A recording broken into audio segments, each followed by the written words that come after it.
नमस्कार, मैं कीर्ति और मैं आप सभी का स्वागत करती हूं आपके अपने चैनल भिवानी हलचल पर। वहीं सबसे पहले नजर डालते हैं आज की न्यूज हेडलाइंस पर।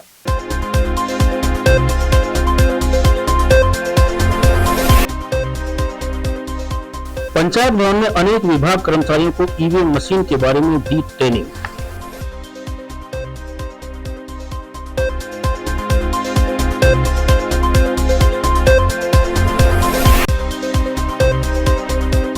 जनसंपर्क विभाग ने वाद्य यंत्रों पर आधारित आयोजित किया कार्यक्रम, संगीत के महत्व पर दिया जोर।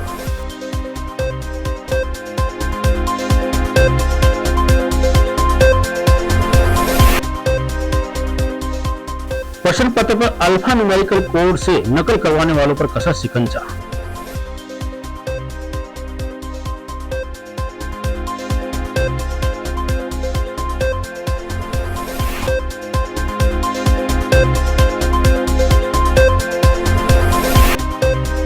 नायब सिंह सैनी का बड़ा बयान, भाजपा में शामिल होने के लिए कांग्रेस नेताओं की बड़ी लाइन।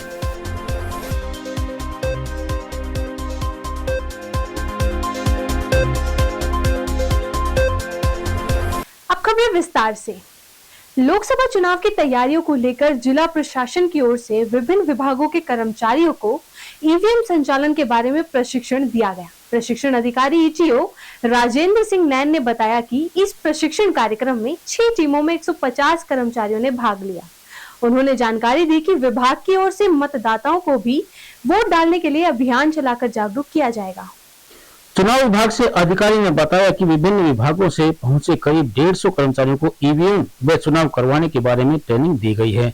उन्होंने बताया कि प्रशिक्षित किए गए कर्मचारियों के द्वारा जागरूकता अभियान चलाकर जनता को मतदान के प्रति जागरूक किया जाएगा। उन्होंने कहा कि प्रशिक्षण के माध्यम से यह प्रयास रहेगा कि किसी भी मतदान अधिकारी को ईवीएम संचालन में कोई दिक्कत न आए। जिला भिवानी के जितने भी अधिकारी कर्मचारी लगाए गए हैं उनकी अलग अलग हमारी 6 प्रकार की टीम में हैं। जैसे हमारे एसएसटी टीम है, वीएसटी टीम है, एफएसटी टीम है, वीवीटी टीम है, अकाउंटिंग टीम है, असिस्टेंट एक्सपेंडिचर ऑब्जर्वर की टीम है। विभिन्न प्रकार की टीमों के जो हमारे अलग अलग विभाग के अधिकारी कर्मचारी ड्यूटी लगाई गई थी, उनकी हमारी आगामी लोकसभा चुनाव को मद्देनजर रखते हुए उन सभी की ट्रेनिंग हमारे ईटीओ साहब ने आज दी है। इसके साथ साथ हम सभी ने जितने भी अधिकारी बैठे थे उनसे रिक्वेस्ट किए, निवेदन किया कि आप इलेक्शन में पूरी निष्ठा श्रद्धा के साथ अपना काम करें।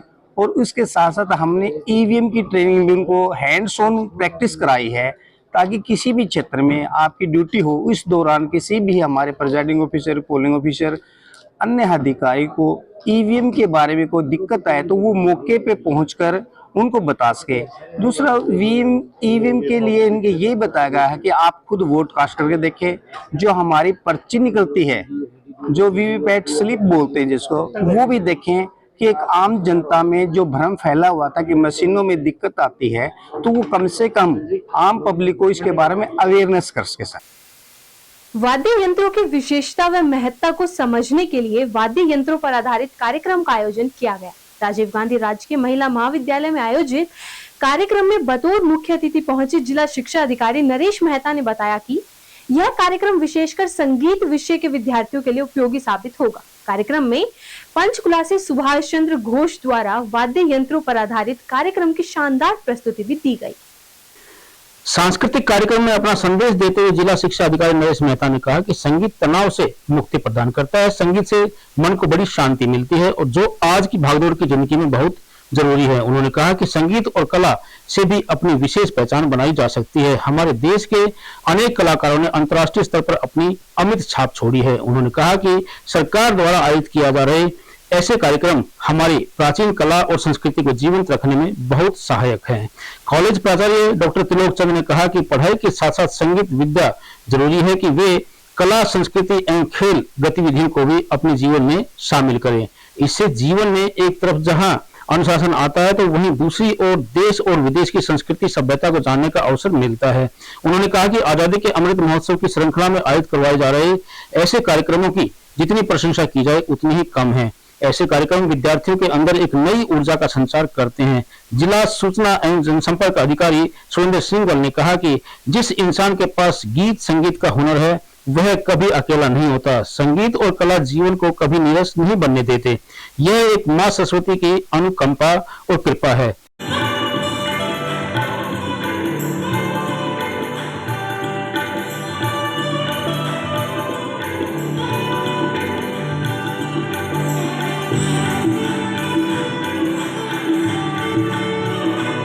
वैसे तो देश में विभिन्न कार्यक्रम चलते ही रहते हैं, पूरा साल चले हैं। उसी कड़ी को आगे बढ़ाते हुए जो है आज राजीव गांधी महिला महाविद्यालय में एक सांस्कृतिक कार्यक्रम का आयोजन किया गया, जिसमें संगीतमय सुबह का आगाज़ है और बच्चों को जो है एक संगीत के माध्यम से और एक वाद्य यंत्रों के माध्यम से बताया गया है कि किस प्रकार से म्यूज़िक को जो है अलग अलग रूपों में जो हम लिया जा सकता है। एज ए थेरेपी भी ले सकते हैं, एज ए रेमेडी भी, एज ए एंटरटेनमेंट भी, किसी भी रूप में आप लेना चाहें। तो आज जो है हमारे पद्मश्री जो है घोष जी हैं और उनकी टीम आई हुई है, चंडीगढ़ से भी आई हुई है। क्लासिकल म्यूज़िक का कार्यक्रम है और उन्हें जो पुराने वाद्य यंत्र है जिनको बच्चे जो है बजाना और देखना भूल रहे हैं, जिसमें तबला है, हारमोनियम है, सरोद है, बांसुरी है, उन सब का जो है यहाँ प्रदर्शन रहेगा और साथ में गायन का भी रहेगा। तो इस प्रकार से दोनों विधाओं में जो है बच्चों को इससे प्रस्तुति जो है दिखाई जाएगी और मुझे उम्मीद है कि बच्चे इससे बहुत जो है प्रभावित होंगे। मैं त्रिलोकचंद प्राचार्य राजीव गांधी राजकीय महिला महाविद्यालय भिवानी। आज हमारे महाविद्यालय में जिला सूचना लोक संपर्क एवं भाषा विभाग हरियाणा के माध्यम से आज़ादी के अमृतकाल अवसर की श्रृंखला में ये एक सांस्कृतिक कार्यक्रम आयोजन किया जा रहा है और इस आयोजन में हमारे महाविद्यालय को चुना गया है। हमारे महाविद्यालय में संगीत विभाग भी है और हमारी छात्राएं राष्ट्रीय अंतर्राष्ट्रीय युवा महोत्सव में भाग लेती रहती हैं। तो उनके निमित्त ये कार्यक्रम यहाँ पर जिला प्रशासन ने आयोजित करवाया है और इस कार्यक्रम के में मुख्य कलाकार श्री सुभाष घोष जी, जो कि पद्म विभूषण अलंकृत हैं, वो अपनी परफॉर्मेंस यहाँ पर दे रहे हैं और इनकी परफॉर्मेंस से हमारे विद्यार्थियों को, स्टाफ को और अन्य गणमान्य नागरिकों को काफ़ी लाभ होने वाला है। मेरा नाम पूजा है और मैं राजीव गांधी कॉलेज से हूँ और BA सेकेंड ईयर की छात्रा हूँ।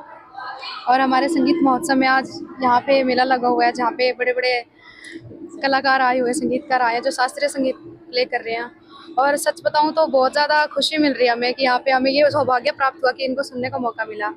और मैं आज बहुत खुश हूँ क्योंकि मैं भी इस फील्ड में आगे जाना चाहती हूँ और आज मुझे वही सुनने को मिला, एक गुरु जैसे एक दर्शन हुआ उनका, तो इससे भी बहुत खुश है। और मैंने भी आज गाया है और इस मंच पे आके यहाँ पे गा के मुझे बहुत आनंद प्राप्त हुआ। हरियाणा विद्यालय शिक्षा बोर्ड द्वारा 12वीं कक्षा का उर्दू का पेपर लीक होने के चलते नूंह जिले के राजकीय वरिष्ठ माध्यमिक विद्यालय टपकाना परीक्षा केंद्र का पेपर रद्द कर दिया गया। Board chairman doctor VP Yadav ने बताया कि अल्फा न्यूमेरिकल कोड के आधार पर पेपर लीक का पता लगाया गया है। वहीं इस संबंध में पेपर लीक करने वाले छात्र के एक रिश्तेदार, सेंटर सुपरवाइजर, सुप्रीडेंट व ऑब्जर्वर के खिलाफ FIR भी दर्ज करवा दी गई है। Board chairman doctor VP Yadav ने बताया कि हरियाणा विद्यालय शिक्षा बोर्ड द्वारा नकल पर अंकुश लगाने के उद्देश्य से शुरू किया गया अल्फा न्यूमेरिकल कोड अब अपना काम करने लगा है। उन्हें दोपहर 1:15 बजे करीबन सोशल मीडिया के माध्यम से उर्दू का पेपर प्राप्त हुआ था। उस पेपर पर दर्ज alpha numerical code C201839 code number देखकर उन्हें तुरंत पता लग गया कि यह नूंह जिला के राजकीय वरिष्ठ माध्यमिक विद्यालय टपकान के B2 परीक्षा केंद्र पर परीक्षा दे रहे छात्र का है। इस पर कार्रवाई करते हुए उन्होंने तुरंत उस छात्र को धर दबोचा तथा उसकी FIR दर्ज करवा दी तथा उस पूरे परीक्षा केंद्र के 12वीं कक्षा का उर्दू का पेपर रद्द कर दिया गया। चेयरमैन ने अभिभावकों से अपील की है कि हरियाणा विद्यालय शिक्षा बोर्ड में प्रश्न पत्र को लीक करना एक आपराधिक घटना है। ऐसे में कोई भी परीक्षार्थी किसी भी बाहरी व्यक्ति को अपने प्रश्न पत्र की फोटो ना खींचने दें। सोशल मीडिया पे जैसे हमारे पास कहीं पेपर क्लिक होकर जैसे लीक हुआ, उसके बारे में हमें पता चला कि ये जो पेपर है Tapkan government senior secondary school Tapkan B2 centre से जो है आउट किया गया और डिस्ट्रिक्ट नूंह के अंदर है ये, और उसका अल्फ़ा न्यूमेरिक कोड C201839 रहा। हाँ, C201839 रहा और जैसे हमें पता लगा तो हमने इसको डिकोड कर लिया उसी टाइम पर, और तुरंत संज्ञान लेते हुए परीक्षा के दौरान ही नहीं करते हुए हमने स्टूडेंट को भी पकड़ा।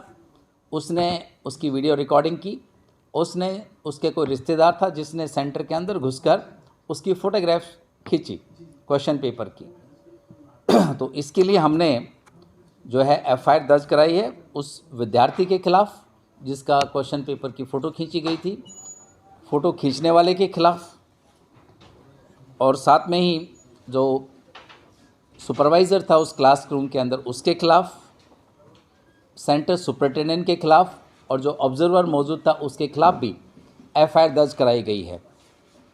और सेंटर के अंदर सुपरिटेंडेंट को रिलीव कर दिया गया है, उसकी जिम्मेवारी डिप्टी सेंटर सुपरिटेंडेंट को दे दी गई है। और साथ में ही आज का पेपर जो उर्दू का पेपर है 12वीं क्लास का, government senior secondary school Tapkan B2 के अंदर जो हुई परीक्षा उसको रद्द कर दिया गया है। लोकसभा चुनाव को लेकर हर चुनाव क्षेत्र में चुनाव कार्यालय खोले जा चुके हैं और अब हर विधानसभा क्षेत्र में चुनाव कार्यालय खोले जाने का कार्य तेजी पर है। यह कहना है हरियाणा भाजपा प्रदेश अध्यक्ष नायब सिंह सैनी का। उन्होंने तो शाम में आयोजित अभिनंदन समारोह में विभिन्न प्रबुद्ध लोगों को भाजपा में ज्वाइन करवाया और कहा कि जो भी नेता राष्ट्रीय सेवा का कार्य करना चाहता है भाजपा में उसका स्वागत है। उन्होंने कहा कि भाजपा लोकसभा चुनाव में विकास के मुद्दे पर चुनाव लड़ेगी। लोकसभा चुनाव को लेकर हर लोकसभा क्षेत्र में चुनाव कार्यालय खोले जा चुके हैं। यह कहना है हरियाणा भाजपा के प्रदेश अध्यक्ष नायब सिंह सैनी का। वे तो शाम में आयोजित अभिनंदन समारोह में बोल रहे थे। उन्होंने कहा कि भाजपा लोकसभा के चुनाव में विकास के मुद्दे पर चुनाव लड़ेगी, क्योंकि प्रधानमंत्री नरेंद्र मोदी के 10 साल के कार्यकाल में भारत में अंतिम व्यक्ति तक सुविधाओं को पहुंचाया गया है तथा उनके कार्यकाल में भारत मजबूत, सुरक्षित और आर्थिक शक्ति बना है। इस मौके पर बड़ी संख्या में उपस्थित जनता को कृषि मंत्री JP दलाल, भाजपा सांसद धर्मवीर सिंह व पूर्व सांसद DP वत्स ने संबोधित किया। भाजपा प्रदेशाध्यक्ष ने विभिन्न प्रबुद्ध लोगों को भाजपा में ज्वाइन करवाया तथा कहा कि वर्तमान भाजपा सरकार स्वास्थ्य के क्षेत्र में आयुष्मान योजना के माध्यम से 5 लाख रुपए तक इलाज सुनिश्चित किया है। उज्ज्वला योजना के तहत कनेक्शन दिए गए हैं। किसान सम्मान निधि के तहत देश के 12.5 करोड़ किसानों को 6,000 रुपए वार्षिक तथा किसानों को सुरक्षित करने के लिए फसल बीमा योजना, 14 फसलों पर न्यूनतम समर्थन मूल्य प्रदेश में दिया जा रहा है। में से कांग्रेस की विधायिका रही है और अगर उस बात का आंकलन भी करें कि वो लंबे समय तक सत्ता के अंदर रहे हैं, उसके बावजूद भी तोशाम क्षेत्र पिछड़ा रहा है। मनोहर लाल जी के नेतृत्व के अंदर इस क्षेत्र के अंदर अंतिम टेल तक पानी पहुंचा है और आदरणीय प्रधानमंत्री जी ने हर घर के अंदर नल और स्वच्छ जल पहुंचाने की व्यवस्था की है। इन सब बातों को लेकर के चाहे विकास के इस क्षेत्र की बात हो, विकास के अंदर भी ये दूसरे अन्य क्षेत्र से ज़्यादा विकास के कार्य यहाँ पर दिखाई दे रहे हैं। कहीं पर भेदभाव मनोहर लाल जी की सरकार ने नहीं किया। 90 की 90 विधानसभाओं का समान रूप से विकास ईमानदारी के साथ आज मनोहर लाल जी की सरकार हरियाणा प्रदेश के अंदर कर रही है। और मनोहर लाल जी की सरकार ने जिस प्रकार से इनकी सरकार के अंदर यहाँ पर कांग्रेस की सरकार के अंदर नौकरियों की बोलियां लगती थी और बिना पर्ची के बिना खर्ची के रोजगार नहीं मिलता था, मनोहर लाल जी की सरकार में आकर के आज बिना पर्ची बिना खर्ची के युवाओं को रोजगार दिया जा रहा है। ये इस बात का विश्वास युवाओं के अंदर बढ़ा है कि ये सरकार हमारे हित की सरकार है और हमारी चिंता करने वाली सरकार है। और युवाओं का जो विश्वास कांग्रेस की सरकार के अंदर वो खो चुके थे, आज उस विश्वास के ऊपर दोबारा फिर युवा हमारा मजबूती से खड़ा। आपने 10 की 10 सीटें बीजेपी की लोकसभा की चुनाव लड़ने की घोषणा की है, क्या जजपा के साथ समझौता है, उसके साथ क्या रहेगा? देखिए, ये हमारा केंद्रीय नेतृत्व है, उसके ऊपर जो भी निर्णय लेगा। हमने 10 की 10 लोकसभा की सीटें यहाँ से जीतनी है। हमारे चुनाव कार्यालय खुल चुके हैं 10 के 10 और हरियाणा इसके अंदर प्रमुख भूमिका अदा करेगा। ऐसा व्यक्तित्व नरेंद्र मोदी जिसके नेतृत्व के अंदर भारत ने एक नई विकास की छलांग लगाई है। इन 10 वर्षों के अंदर नरेंद्र मोदी जी के नेतृत्व के अंदर एक नया अध्याय नए भारत का लिखा गया। मजबूत भारत, सशक्त भारत, सुरक्षित भारत, ये नरेंद्र मोदी जी के नेतृत्व के अंदर इन 10 वर्षों के अंदर दिखाई दे रहा है। और पहले तो कांग्रेस के समय के अंदर गरीब की खाली बात होती थी, काम नहीं होता था। आज बात नहीं होती, आज काम होता है। ये नरेंद्र मोदी जी के नेतृत्व के अंदर है। आज दूर से दूर बैठे हुए गरीब व्यक्ति के चेहरे पर भी मुस्कान लाने का काम इस डबल इंजन की सरकार ने किया है। चाहे 5 लाख रुपए आयुष्मान कार्ड की बात है, चाहे प्रधानमंत्री उज्ज्वला योजना के तहत हर घर के अंदर गैस का कनेक्शन और सिलेंडर पहुंचाने की बात है, चाहे इस कोरोना कालखंड के अंदर 80 करोड़ परिवारों तक राशन पहुंचाने की बात है, चाहे आप लोग देखेंगे 220 करोड़ डोज फ्री में लगाने की बात है इस कोरोना महामारी के अंदर, लोगों को सुरक्षित करने की बात है, चाहे प्रधानमंत्री किसान सम्मान निधि है। 12.5 करोड़ से ज़्यादा किसानों को प्रधानमंत्री किसान सम्मान निधि देने का काम नरेंद्र मोदी की सरकार कर रही है। प्रधानमंत्री फसल बीमा योजना के तहत किसानों को सुरक्षित करने का काम इन 10 वर्षों के अंदर इस डबल इंजन की सरकार ने किया है। चाहे किसानों की अन्य 11-14 फसलें भी MSP पर खरीदने का काम मनोहर लाल जी की सरकार ने किया है।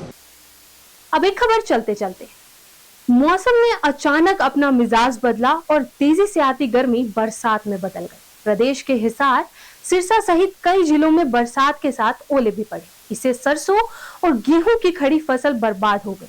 फसलों की बर्बादी को लेकर प्रदेश के किसानों को बड़ा झटका लगा है। अभी किसान दिल्ली कूच आंदोलन से उभर भी नहीं पाए थे कि उन्हें प्राकृतिक मार झेलनी पड़ गई। भारतीय किसान यूनियन चढ़ूनी के जिला अध्यक्ष राकेश आर्य ने 50,000 रुपए प्रति एकड़ मुआवजे की मांग की। एक बार फिर आज की न्यूज हेडलाइंस।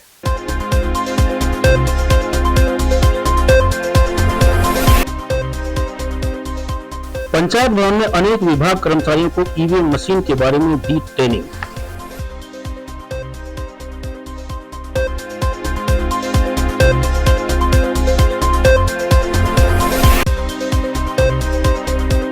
जनसंपर्क विभाग ने वाद्य यंत्रों पर आधारित आयोजित किया कार्यक्रम, संगीत के महत्व पर दिया जोर।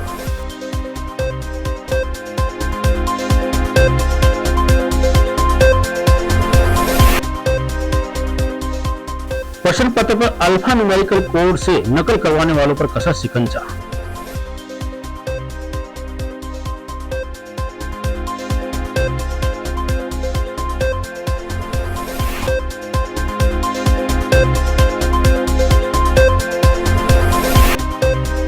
नायब सिंह सैनी का बड़ा बयान, भाजपा में शामिल होने के लिए कांग्रेस नेताओं की बड़ी लाइन।